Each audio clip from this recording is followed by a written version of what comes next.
Hi there. In this special revision webinar, we're going to focus on some of the ways in which e-commerce is impacting on market competition in the markets for different goods and services. So what is e-commerce? Well, probably the best definition is that e-commerce involves digitally enabled commercial transactions between and among organizations and individuals. Some e-commerce is B2C, business to consumer.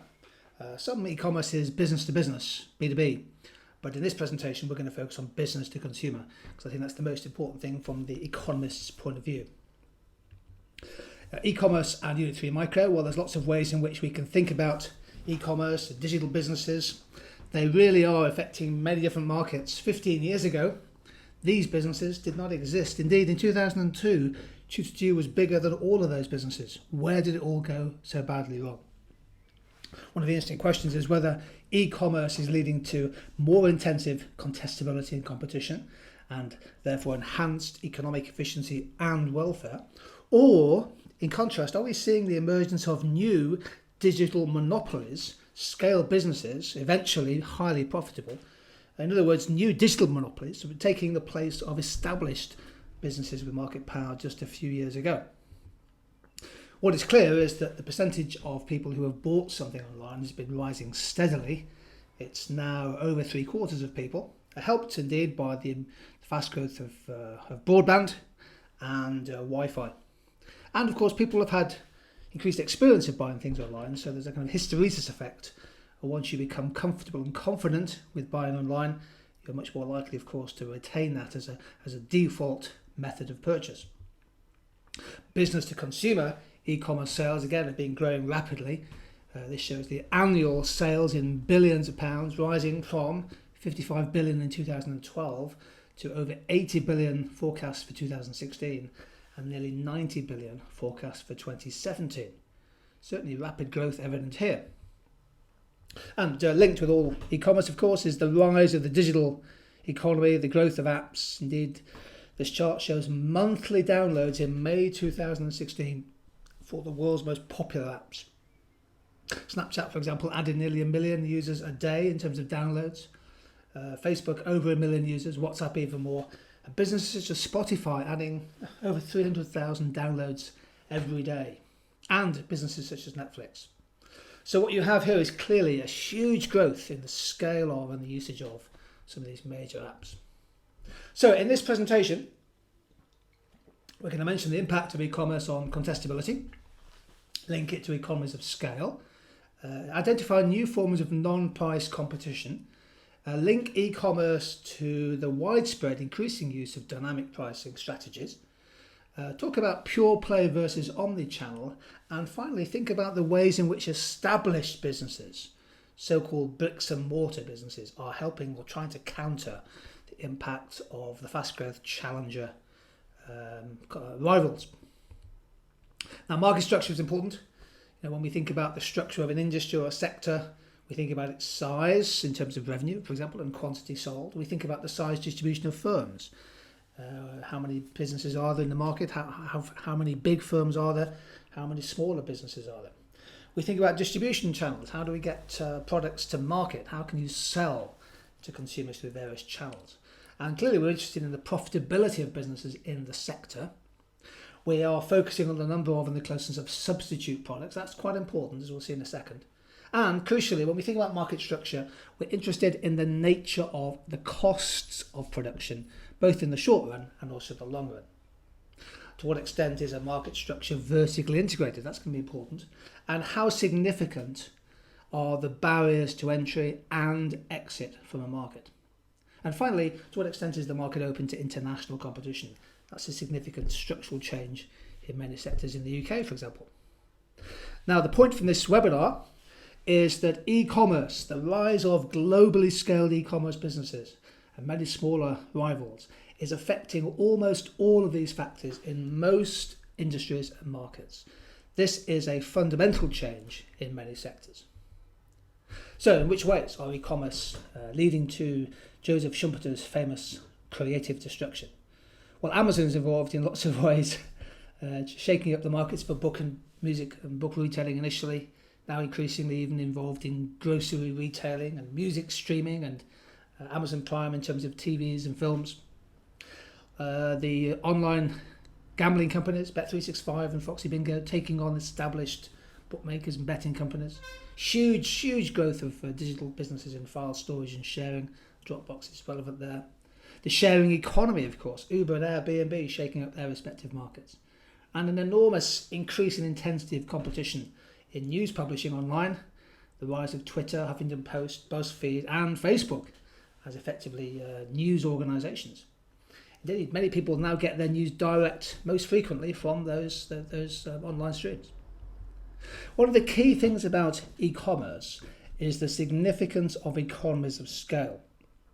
And one of the economies of scale linked to this kind of business, which is rarely taught at A-level, but is highly relevant, is the idea of a network economy of scale. Now, a network economy is both a demand and a supply side economy of scale. Because, think about it from the cost point of view, the marginal or the extra cost of adding one more user to the network is pretty much zero, particularly if you're just adding a name to a database. But then there are significant spillover benefits because each user to the network can interact, buy and sell with all the existing members or parts of the network. Indeed, the network economies of scale are significant. If Amazon adds 100,000 customers or 100,000 products to its database, the cost to Amazon of doing that is fairly insignificant relative to the overall network cost of building the platform. But the potential revenue streams are huge.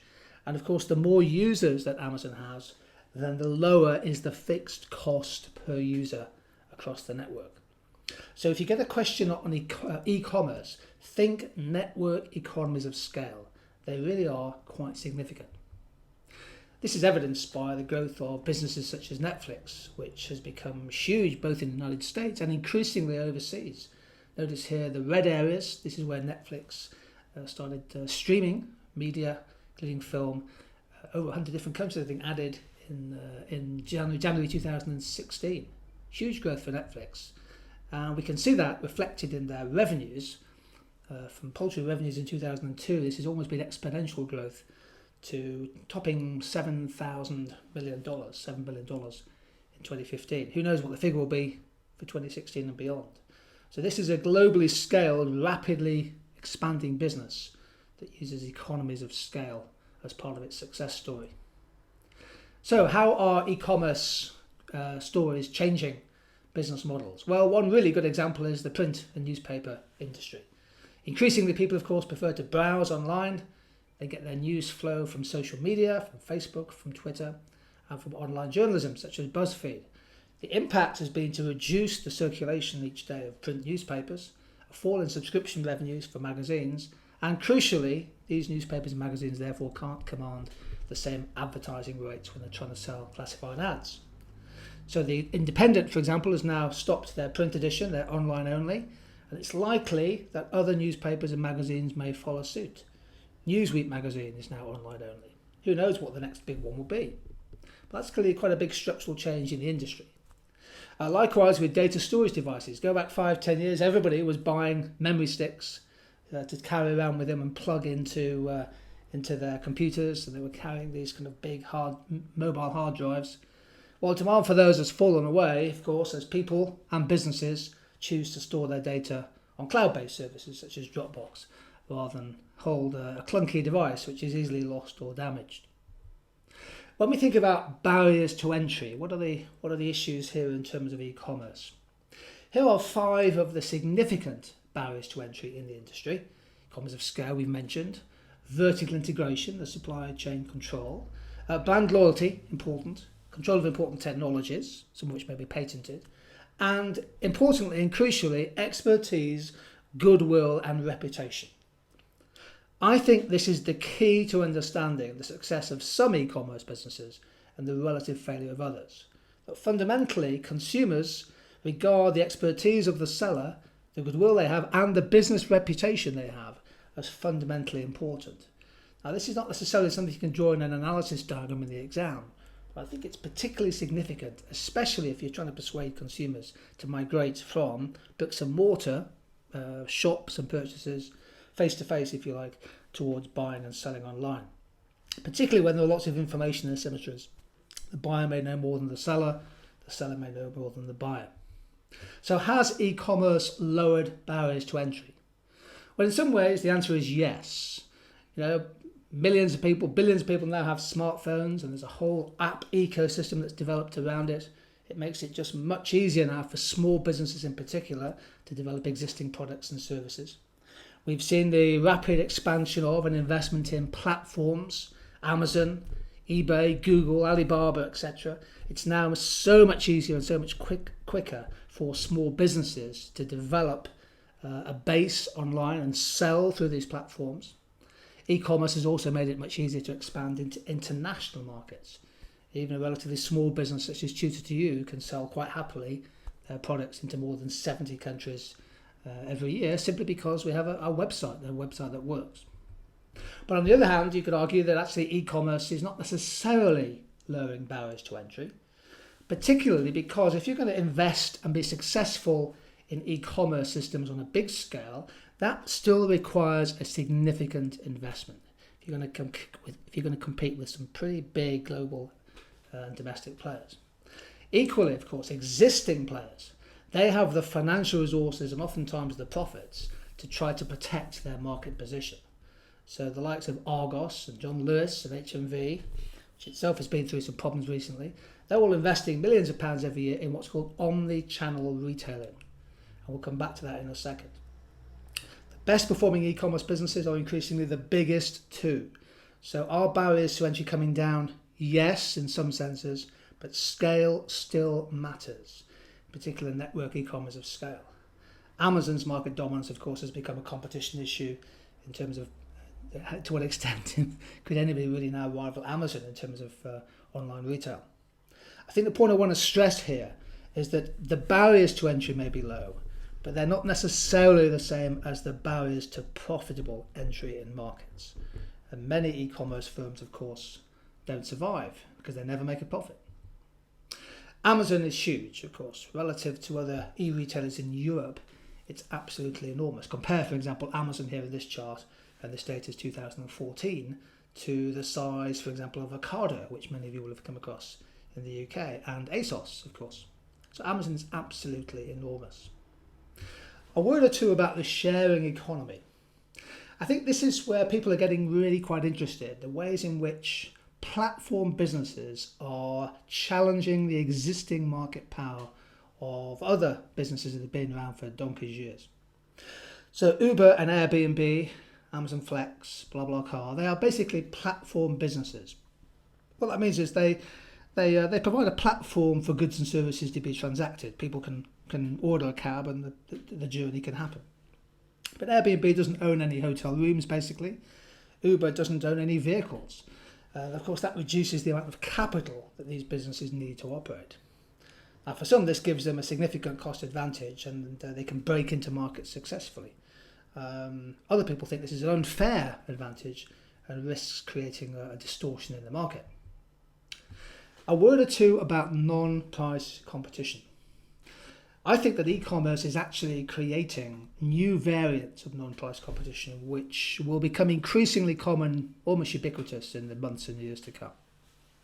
So non-price competition is a way of trying to target higher sales, increase market share, and protect your position in the market by focusing on things other than the direct financial cost of buying the product, the price, if you like. So the traditional non-price competitive factors are things like innovation, particularly in, for example, in Netflix versus Amazon Prime in terms of the quality and range of films and box sets and series available. So lots of these businesses are now investing heavily in new programming and new writing and new series. Quality of service matters, particularly after sales service. That's especially the case in industries such as car repairs and food retailing and restaurants, clearly.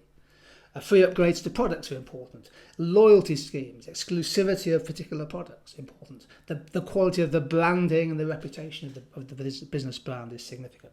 And so too sales promotions, getting the goods to the consumer, in particular the final mile, getting goods safely and quickly to the consumer. So of course e-commerce businesses are heavily focused on all of these things, but they're doing some other things as well. We're going to focus here just briefly on mass customization. So you can now design your own M&Ms. Very successful promotion there. Moonpig, of course, customizable cards, customizable birthday gifts. Burberry, you can now customize the clothing that you buy off their website. Nike likewise. Increasingly, e-commerce businesses are recognizing the importance of mass customization. The product is mass produced, but that's individually customized to meet the needs of the consumer. And crucially, not only is this form of non-price competition, but it also allows businesses to charge a premium on the usual price and add to margins. Many e-commerce businesses are pretty savvy when it comes to dynamic pricing. Dynamic pricing is a form of price discrimination. It's where the price you charge for a particular good or service varies frequently and widely according to changing market circumstances. Amazon, perhaps one of the biggest online retailers now on the planet, uses dynamic pricing. It's been said that it changes its prices every 10 minutes on average. Uber, the platform taxi app, certainly uses dynamic pricing, in particular surge pricing, where at peak times the price can be 1.5, 2.5 times the average. Designed in theory to get more drivers onto the roads, but clearly a way of boosting revenues. The key point I want to make is that businesses, e-commerce businesses, increasingly have access to big data. Okay, they have access to the operating system you used, your browser history, your previous purchase history, etc. And real-time big data makes automatic dynamic pricing a reality, which means that firms can now move towards first-degree price discrimination in their markets. It's sometimes called hyper-targeting or personalised prices. And apologies for the typo there, let's just change that. Okay, personalised pricing. And this is where businesses can use the digital profile that you build up as a customer, oftentimes to offer you a bespoke or a personalised price. B&Q testing electronic price tags for people as they walk into the store. Individualised deals for people booking rooms on late rooms, etc. Again, this raises ethical questions, but it's certainly a way in which businesses can absolutely nail the particular purchasing behaviour and willingness and ability to pay of individual groups and individual people. Some people argue that e-commerce is good for the consumer because it increases price transparency. So if you're looking to take out some car insurance or loan, or perhaps find the best way to find a savings account or the price of a particular product, there are many price comparison websites out there which in theory provide the consumer with better information and the chance to buy things at a lower price. However, the evaluation point is that not every brand allows their prices to be displayed on such sites. That's particularly the case with insurance, for example. So consumers may be given the illusion or the veneer of price transparency, but in fact, in reality, they're not getting much choice at all. First mover advantage is an important idea in game theory, so we can link it to e-commerce. First mover advantage is the idea that if you're the first into and become scaled in, or one of the early entrants into a market, you can achieve economies of scale, consumer loyalty, learning by doing, which gives you a significant competitive advantage if compared to firms who come in later. Spotify is a good example, now over 20 million users, well before the competition arrived, effectively competition from Apple and Amazon in 2015. Spotify clearly doing very well. Dropbox, another good example. They weren't the first into the file sharing business, not the first by any means, but Dropbox and OneDrive both launched in 2008. Well, that's several years before Google Drive and iCloud were launched. And I wonder how many of you listening to this presentation use Dropbox, but don't use, for example, iCloud, even though, of course, it's linked with the Apple brand. Dropbox is a big success story. Again, this is network economies of scale here. The number of users registered just the sum of last year just topped 400 million people globally. A word on pure play e-commerce. So pure play businesses are e-commerce businesses that originate and do business purely over the internet. They don't carry any physical stores. They don't have any bricks and mortar distribution channels where people can go and visit and shop. These are pure online players. Trainline.com, Bet365, eBay, Amazon, although of course Amazon is now opening its own bookstores. Just Eat in the UK. Uber. So there's a lot of pure play retailers developing. Some of whom, of course, are targeting some very well established traditional rivals.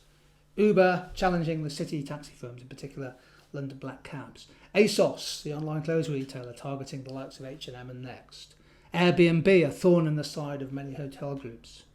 Bet365, the online bookmaker, attacking William Hill and Ladbrokes. And Amazon basically a threat to anything that exists and lives and breathes.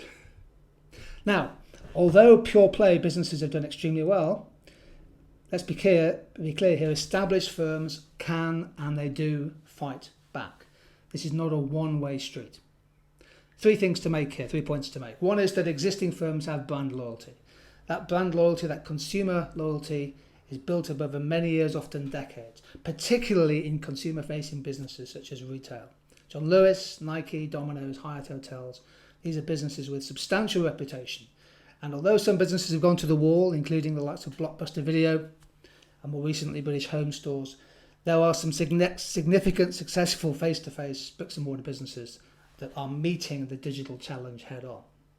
Secondly, a physical store network can be an advantage. Yes, it adds to cost, but if you have an extensive network of stores, now that allows to support non-price competition through devices such as click and collect, which have become extremely important, as well as providing customers with all-important face-to-face advice. And crucially, a lot of the existing established businesses are moving towards omni-channel retailing, omni-channel distributions. This is where you have an integrated approach. You have bricks and mortar, you have online, you have joint ventures. Apple have done it. They have lots of retail stores in over 15 different countries. Of course, they have their own app store, and they have retail partners such as PC World. And Domino's has done it successfully.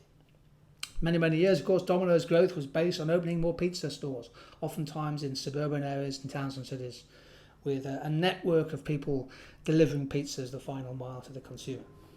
And that growth story was important for them. But a few years ago, Domino's decided that e-commerce was going to be a significant part of their business. And as you can see, in the first half of 2014, online sales in the UK accounted for nearly 67% of total sales. Domino's has become a significant e-commerce business. If you like, it's pivoted. Indeed, in their own words, Domino's is now an e-commerce company that sells pizza. So here are some key terms: disruptive technologies, creative destruction, pure replay e-commerce, dynamic pricing, and mass customization, first mover advantage. Now, these are terms which are really linked specifically to e-commerce. But I think from an A2 micro point of view, stick, if you're confident, to the concepts and the ideas that are relevant to your course. Economies of scale, barriers to entry, supernormal profits, elasticity of demand, those kind of ideas. What is the case is that e-commerce is having a significant effect on many different markets. It's an absolutely fascinating aspect of the course to study. And hopefully this presentation has given you some good examples to think about, which you might be able to include in an exam question. Thank you. Thanks for listening.